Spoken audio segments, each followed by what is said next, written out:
যাদের সাথে কাজ করেছি জাস্ট আপনারা গিয়ে বলবেন যে লিওনা রহমান কেমন। আসার পরেই ওই যে তনি আপু যেটা বললো, আসার পরেই দেখা যায় যে অনেকে বলতেছে এই আমার এটা কেন রেডি না, ওইটা কেন রেডি না। হ্যাঁ হ্যাঁ, টাকার বিষয় তো আছেই, মানে তাদের টাকাই সব কিছু। ব্র্যান্ড প্রমোটার এটাকে বলতে হবে। আমাদের কিন্তু আর কোনো লাইভ হয় না, অন্য কেউ করে না, শুধুমাত্র লিওনাই হচ্ছে আমাদের লাইভ করে। এবং আলহামদুলিল্লাহ আমি অনেক হ্যাপি আপুকে নিয়ে।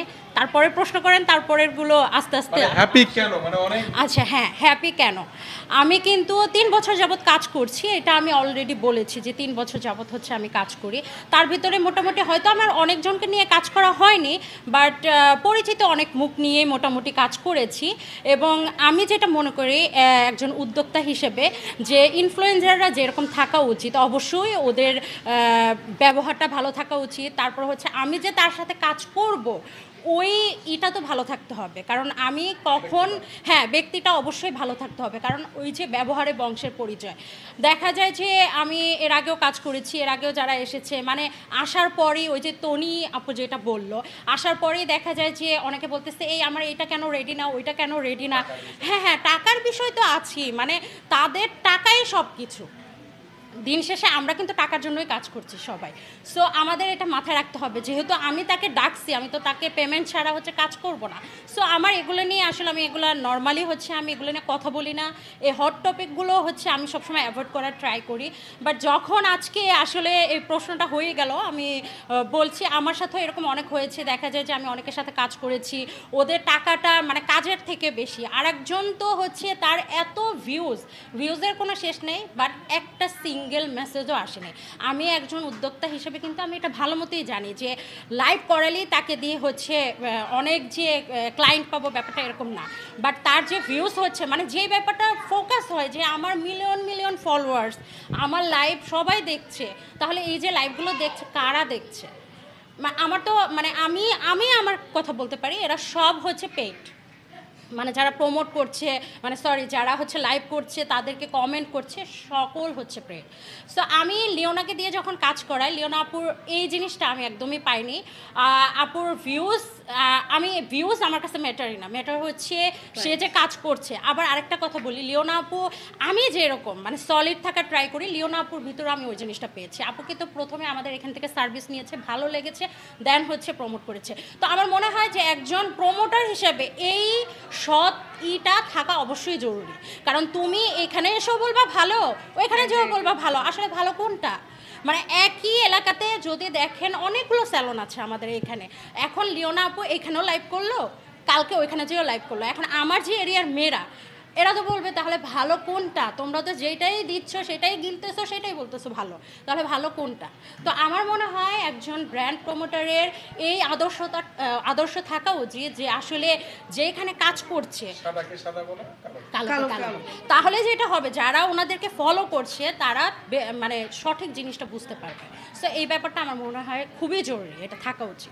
উদ্যোক্তা এবং ইনফ্লুয়েন্সারের ভিতরে কিন্তু বন্ধুত্বটা বস না, যেটা আপনি বললেন, এটা হচ্ছে বন্ধুত্বের সম্পর্ক, মানে সম্পর্কটা আমি মনে হয় তখন একটা মানে সম্পর্ক, হ্যাঁ বোনের একটা সম্পর্ক। আমাদের সম্পর্কটা হচ্ছে আমাদের বন্ধুত্ব এবং বোনের সম্পর্ক। আমরা একজন আরেকজনের সাথে হচ্ছে ওতপ্রোতভাবে হচ্ছে মিশে আছি। সো এই ব্যাপারটা সবার খেয়াল রাখতে হবে। এটা যদি খেয়াল রাখে আমার মনে হয় না যে এগুলো নিয়ে আর হট টপিক হয়। আসলে এই পাশেই যার কাজ করছেন ব্র্যান্ড প্রমোটিং, ব্র্যান্ড অ্যাম্বাসেডর, তার মুখে এত শোনা মানে সহজ কথা না। আলহামদুলিল্লাহ, আপুর সাথে আমি 3 বছর হয়ে গেছে, 3 ইয়ার্স আমি কাজ করছি। অ্যান্ড আমি গুলশানে এরিয়ার মধ্যে শুধু আপুরটাই করছি। যখন আপুরটা না করছি আমি অন্য কোনোটা করছি, বাট তার সাথে এখন আমি কন্ট্রাক্টে আছি, আমি অন্য কোনোটা করবো না। আমি এই জিনিসটা, এই নীতিগুলো আমি ঠিক রাখি, আমি এই নীতিগুলো ঠিক রেখে কাজ করছি। দ্যাটস ওয়াই আপু আমাকে ডাকছেন। অ্যান্ড আলহামদুলিল্লাহ আমাকে যারা ফলো করেন এসে বলেন লিওনা আপুর লাইভ দেখে এসেছি, এটা অনেক ভালো লাগে আমার কাছে। আর আপু সবসময় আমাকে বলে, আপু আমার ম্যাক্সিমাম ক্লায়েন্ট আসলে তোমার ফ্যান, তোমার ফলোয়ার্স আসে। আর মুখে মানে আসলে আমি তাকে পে করি নাই এগুলা বলার জন্য, এটা আপনারা সবাই জানেন যে ভিতর থেকে আসে ভালোবাসাটা। বলবে কারণ সবকিছু এত পে করে হচ্ছে, টাকা দিয়ে সবকিছু এত হচ্ছে, এক্স্যাক্টলি সুনাম করলে এখন মনে হয় যে এটা। তো আমার পেজে আপনারা দেখতে পারবেন যে সবাই না, আমি মানে যাদের সাথে কাজ করেছি জাস্ট আপনারা গিয়ে বলবেন যে লিওনা রহমান কেমন। তারা আসলে তাদের সাথে কাজ না করলেও তারা এখন আমাকে দোয়া দেয়, ভালোবাসে আমাকে, এই জিনিসটা আমার জন্য এনাফ।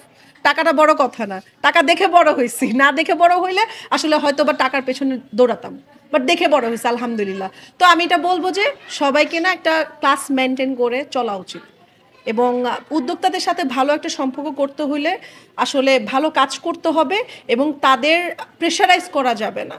তাদের জিনিসটাও বুঝতে হবে যে তারা যে আমাকে এত হাইলি পে করবে, আমি হাইলি পেমেন্ট নিচ্ছি, বাট আমি কি দিচ্ছি আমাকেও সেটা চিন্তা করতে হবে যে আমাকেও ওরকম কিছু দিতে হবে।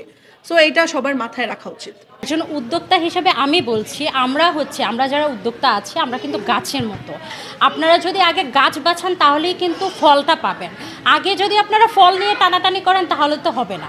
সো এই ব্যাপারটা হচ্ছে খেয়াল রাখতে হবে। আমরা যদি বাঁচি তাহলেই কিন্তু ইনফ্লুয়েন্সাররা তৈরি হবে, আমার মতে আর কি, আমি আমার মতামতটা বলছি।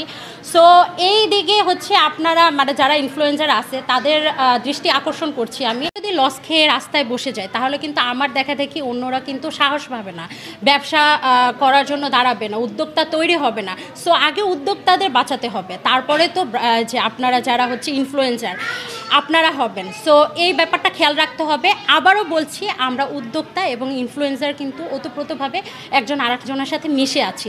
সো আসুন আমরা সবাই একসাথে মিলে কাজ করি এবং আমাদের এই নারী সমাজটাকে আমরা নিজেরাই হচ্ছে হাতে হাত মিলিয়ে তালে তাল দিয়ে হচ্ছে সামনের দিকে নিয়ে যাই। গাছ লাগান, পরিবেশ বাঁচান, এমন একটা প্রবাদ বাক্য আছে না? তো এমনই হচ্ছে যে উদ্যোক্তাকে বাঁচান, ইনফ্লুয়েন্সার্স হন। টাকাটাই সব কিছু না, টাকাটাকে এত বেশি প্রাধান্য দিবেন না। যদি নিজে কিছু হতে চান, একজন নারী হিসেবে, একটা শক্তিশালী নারী হিসেবে কিছু হতে চান, অবশ্যই হচ্ছে একজন উদ্যোক্তাকে সম্মান করে সব কিছু ব্যালেন্সে রেখে কাজ করতে হবে।